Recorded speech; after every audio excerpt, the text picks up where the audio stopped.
नमस्कार, खबरिया टॉप में आप सभी का स्वागत है। मैं कुमार रवि। सबसे पहले हमारे सारे सब्सक्राइबर, सारे फॉलोअर्स, सारे आलोचक, सारे समालोचक, सारे प्रशंसक, सारे निंदक जो भी हमारे हैं, जिनका सुझाव है, जिनकी शिकायतें हैं, सब कुछ इससे जुड़े सभी लोगों को खबरिया टॉप की टीम की तरफ से और कुमार रवि की तरफ से होली की बहुत बहुत अग्रिम शुभकामनाएं।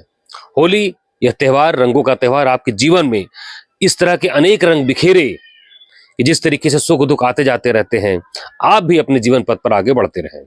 फिलहाल हम जिन जिन विभागों को लेकर खबरिया टॉप हमारी टीम लगी रहती है, बराबर परिवहन विभाग हो, आबकारी विभाग हो, उत्तर प्रदेश राज्य सड़क परिवहन निगम हो, भारतीय रेलवे हो, जीएसटी का विभाग हो, या जन सरोकार से जुड़े जो भी विभाग है जिनकी खबर हम चलाते हैं, ऊर्जा विभाग हो, नगर विकास विभाग हो, उन सब विभाग के अधिकारियों को, कर्मचारियों को, सभी को बहुत बहुत होली की अग्रिम शुभकामनाएं। अब आते हैं बात मुद्दे पर।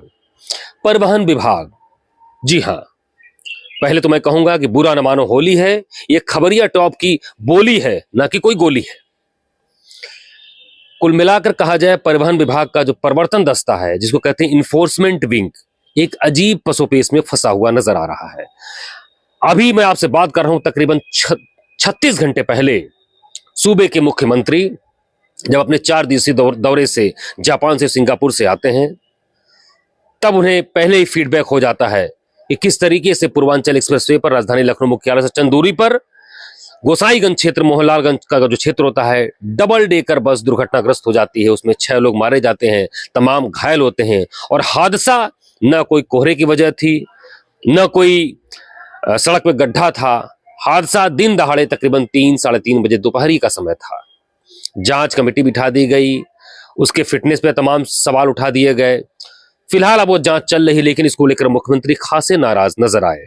ऐसे में उनके आते ही अपने नंबर गेम बढ़ाने को कह लीजिए, या फिर मुख्यमंत्री को पूरी रिपोर्ट देने के लिए स्वयं सूबे के परिवहन मंत्री दयाशंकर सिंह और एसीएस परिवहन अर्चना अग्रवाल खुद, एक फोटो वायरल हुई है जिस पर वो कुछ तकरीबन 1 दिन पहले जाकर सूबे के मुख्यमंत्री से मिले, और सूबे के मुख्यमंत्री सीएम योगी ने सख्त हिदायत दी है कि किसी भी तरीके से नशेबाजी या कोई अवैध तरीके से शराब को लेकर कोई गतिविधि ना होने पाए, और खास तौर पर हेलमेट और सीट बेल्ट लगाकर ही लोग वाहन पर चलते हुए दिखाई दें।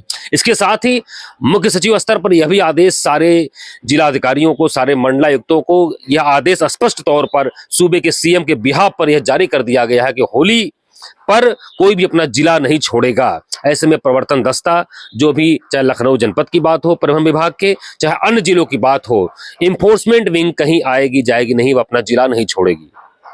सवाल यह है कि अभी योगी जी ने सैटरडे की छुट्टी को कन्वर्ट किया और आगे 3-4 दिन की छुट्टियां जो है उन्होंने जारी कर दी। ऐसे में प्रवर्तन दस्ता, वही विभाग के अधिकारी हैं, कर्मचारी हैं, उनको सड़क पर रहना है, उनको जांच पड़ताल करनी है।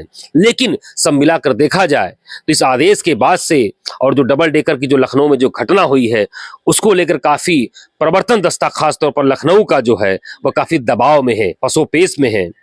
उड़ते उड़ते जो खबर आ रही है, क्योंकि होली का मौका है, कुछ चुटीली खबरें हों, कुछ रंगीली खबरें हों, कि आपको थोड़ा पता चले। हालांकि इसकी आधिकारिक पुष्टि नहीं जो मैं बात कह रहा हूं, लेकिन चर्चा है, इन चर्चा पर ही आपसे मैं बात कर रहा हूं।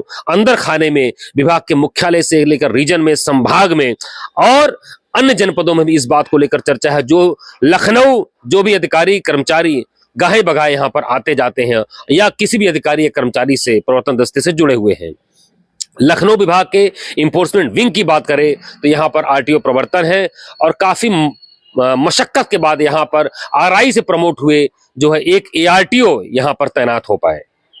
उनके साथ 3-4 पीटीओ हैं। इसके पहले का जो कांड रहा एसटीएफ के, जो उसमें जांच पड़ताल में आए, तो एक एआरटीओ यहां पर आए थे, काफी जो है मान मनोबल के बाद उसी पोस्टिंग में, तो उनके खिलाफ कार्रवाई हो गई। एक पीटीओ के खिलाफ भी कार्रवाई होगी, सस्पेंड कर दिए गए। ऐसे में पीटीओ की संख्या भी यहां पर कम है, और ये पीटीओ वही है, कहने को ये पीटीओ है, यानी कि यात्री कर अधिकारी, लेकिन वास्तविक अगर परिदृश्य देखा जाए तो उसके सारे कुछ विधिक जो उसके लीगल एस्पेक्ट हैं या कुछ टेक्निकल रीजंस हैं। जिस तरीके से जो आज की पीटीओ है, ये तकरीबन 4-5 साल पहले ही एआरटीओ पद पर ये प्रमोट हो, मतलब एक तरीके से प्रमोट कहे जाएंगे, और उनका जो लेवल है वह एआरटीओ का हो चुका है।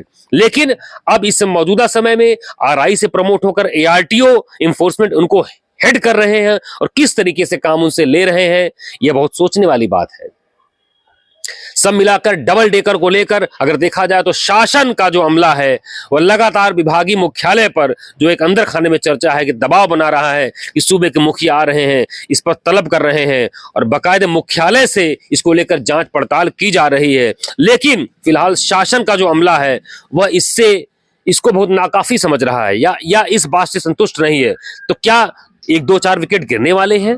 क्या इस पर इस तरीके से कार्रवाई होने वाली है कि सूबे के मुख्यमंत्री विदेशी दौरे पर थे और राजधानी लखनऊ में इस तरीके से सड़क सुरक्षा की जो एक इतनी बड़ी घटना हो जाए? तो ये सारे जो सवाल हैं इसको लेकर परिवहन विभाग का जो लखनऊ का जो प्रवर्तन दस्ता है एक चक्रव्यूह में फंसा हुआ नजर आ रहा है।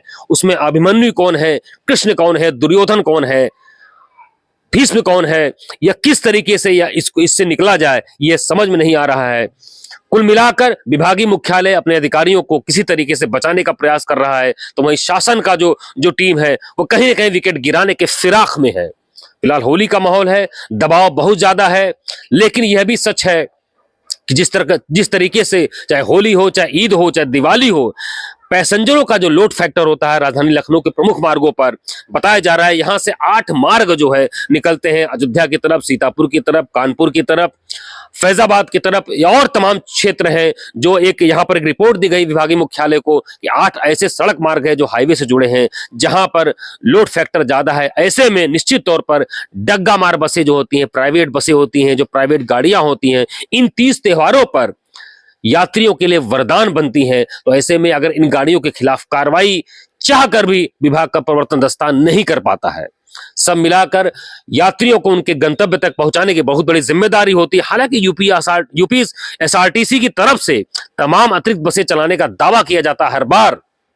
इस बार भी लखनऊ रीजन की जो टीम है काफी सशक्त है और काफी तरीके से उसको जो है पुटअप कर रही है कि यात्रियों के लोड फैक्टर को देखते हुए बसों का इंतजाम किया जाए। लेकिन मुख्यालय लेवल पर और अन्य क्षेत्रों के लेवल पर जो बैकअप सपोर्ट मिलना चाहिए वह लखनऊ रीजन को कहीं ना कहीं नहीं मिल पाता है। ऐसे में यात्रियों को दिक्कत होती है, तो वह जितने यात्रियों की जो भीड़ है वह प्राइवेट जो है ट्रांसपोर्टेशन की तरफ कैटर कर जाती है। सब मिलाकर यह जो परिवहन विभाग का जो यह पूरी कहानी आपको बताई, यह चक्रव्यूह का जो फंसा हुआ जो एक आपको परिदृश्य बताया, यह बहुत बड़ी सोचने वाली बात है। ऐसे में यह भी बताया जा रहा है कि इस बात को लेकर जो यहाँ विभाग के जो एआरटीओ के अधिकारी हैं जो भी हैं काफी जो है अंदर ही अंदर मन महसूस रहे हैं, एक तरीके से बहुत ही बैक फुट पे आ रहे हैं कि जिस तरह से कार्रवाई कर रहे थे उनको लग रहा है कहीं ना कहीं उनके खिलाफ कोई ना कोई कार्रवाई हो जाए। लेकिन यह भी एक अंदर खाने में बात है कि उनको जो हेड कर रहे जो उनके उच्चाधिकारी हैं हर तरीके से उनके साथ बने हुए हैं, लेकिन इस एआरटीओ इन्फोर्समेंट या पीटीओ या फिर आरटीओ जो उनको हेड कर रहे हैं, विभाग के मुख्यालय, मंत्री, एसीएस परिवहन, transport commissioner, additional transport commissioner, ये जो पूरा जो विभागीय एक सिस्टम बना हुआ है, इसमें जो अपने अपने नंबर गेम बढ़ाने के लिए या विभाग की मंशा के अनुरूप काम करने के लिए शासन के जो है दबाव में प्रशासन की कार्यप्रणाली को देखते हुए और खास तौर पर जो मौजूदा जो पैसेंजरों की संख्या है, सड़क पर जो दबाव है, उसको किस तरीके से कैटर किया जाए, यह बहुत बड़ा एक सवाल बनता हुआ नजर आ रहा है। फिलहाल आप खबरिया टॉप की टीम के साथ बने रहिए, देखते हैं कि आगे इस चक्रव्यूह में किस तरीके से कौन निकलता है या फिर कोई फंसता हुआ नजर आता है। आगे बने रहिए खबरिया टॉप के साथ। मैं कुमार रवि।